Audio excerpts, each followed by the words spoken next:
Next.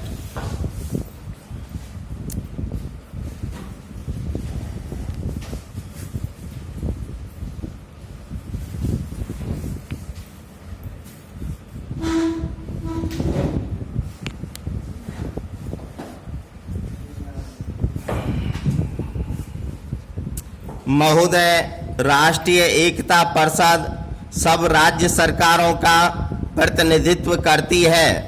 यह केवल दो को छोड़कर संसद की समस्त राजनीतिक पार्टियों और दलों का प्रतिनिधित्व करती है और मुझे आशा है कि ये दो पार्टियां भी देश के समक्ष उपस्थित एवं सर्वाधिक महत्वपूर्ण समस्या को मिलजुल कर सुलझाने के महान प्रयास में हिस्सा लेंगी।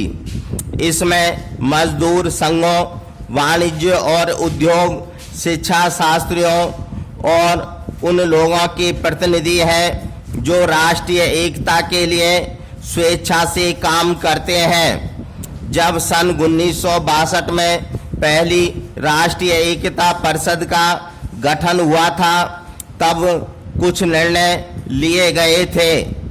यह दुर्भाग्यपूर्ण है कि हमारी सीमाओं पर चीन के हमले के फलस्वरूप महान राष्ट्रीय एकता उत्पन्न होने के कारण हम लोग इसके प्रति कुछ उदासीन हो गए थे और उस समय परिषद को भंग कर दिया गया था।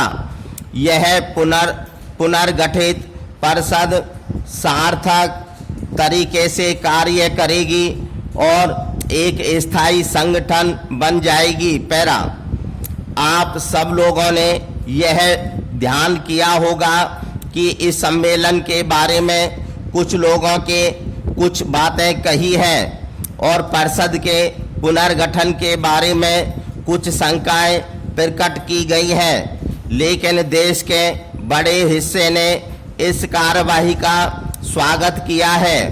विशेषकर इन लोगों ने जो देश के भविष्य के विकास के बारे में गहराई से सोचते हैं।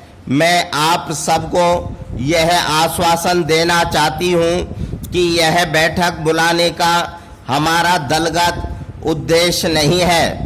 हमें आशा है कि हम पूरे विचार के दौरान ऊंचा स्तर कायम रखेंगे और हम अपने विचाराधीन विषय से नहीं हटेंगे अथवा केवल किसी तर्क में विजयी होने भर के लिए कोई बात नहीं करेंगे। पैरा, आज हमारे देश के सामने जो सबसे बड़ा खतरा है वह सांप्रदायिकता का है। स्वतंत्रता के बाद और उस समय जब हम यह सोच रहे थे कि इस समस्या का प्राय हल निकल आया है, देश के विभिन्न भागों में एक बार फिर सांप्रदायिक दंगे होने लगे। दूसरा खतरा प्रांतीयता अथवा क्षेत्रीयता का है। मैं समझती हूँ कि सांप्रदायिकता से जो बात भड़कती है वे ही इसके लिए भी जिम्मेदार है। तथ्य यह है कि यह ऐसी ही भावनाओं का विस्तार मात्र है।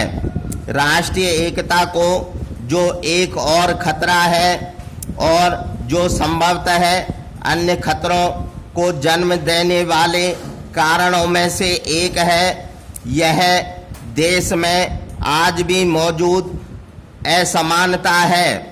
कानून के अंतर्गत और सिद्धांत रूप में पुराने भेद भावों को समाप्त कर दिया गया है। स्टॉप।